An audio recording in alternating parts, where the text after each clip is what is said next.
Our next guest is fulfilling her dream of writing and illustrating a children's book. Now, you may know Chanel Miller as the author of the powerful and award-winning memoir, Know My Name. In it, Miller, who was initially known as Emily Doe, detailed her experience surviving sexual assault while at Stanford University. Now we're happy to say she's releasing a new book for children. It's called Magnolia Woo, Unfolds It All. It tells the story of two young girls in New York City. They set out on an adventure to return socks that are left behind at Magnolia's parents' laundromat. Everybody's always missing one sock. You know, that happens in your house. Chanel Miller wrote and illustrated the book, and she's here today with us at the table. You wrote and illustrated the book. Go you. Oh, wow. Thank you. You said one of the reasons you wrote the book, you say, is that you were craving joy, and these characters help you find it.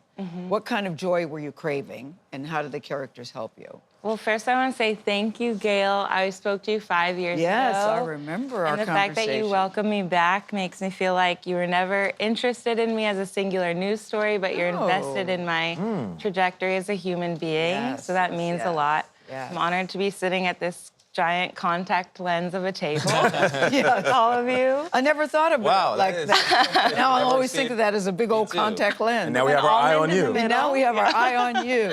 The descriptive powers. Yeah, Yes. the writer. Your writing's already coming out. But craving joy, how? Because I know, your backstory is traumatic. You were craving joy. Yeah, craving joy. So I invented this sock detective who solves these mysteries. And if you think about it, a sock mystery doesn't really make sense logistically. Yes. But I love that the sock is all she needs to get out the door. She doesn't know what the outcome will be, but she has the motivation and desire to return it, and that is enough.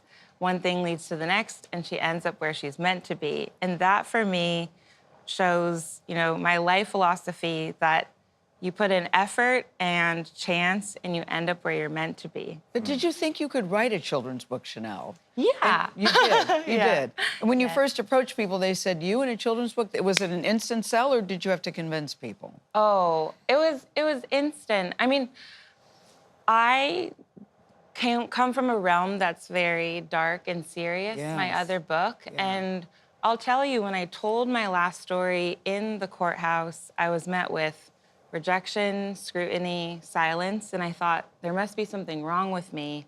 I'm bad. And then I came forward, I told that same story in new environments, newsrooms, auditoriums, college campuses across the country.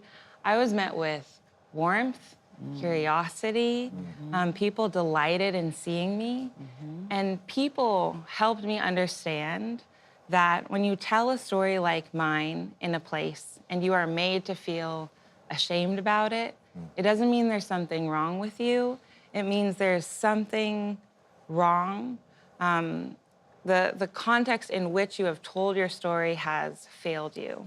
But you are still a wonderful being, intact, and people helped me see that. Seems like that still that. duplicity taught you a lot about life. Yeah. Understanding those two arenas where you're telling your story. Your mom helped you inspire this book. And I could see a smile coming over your face, almost over your spirit, when you hear about your mom. Yeah. What does she mean to you? My mom studied literature at university in China, came to the States when she was 26, couldn't speak English, so effectively lost her voice for a while. She took on so many jobs. She was working at a dry cleaners when she was pregnant with me.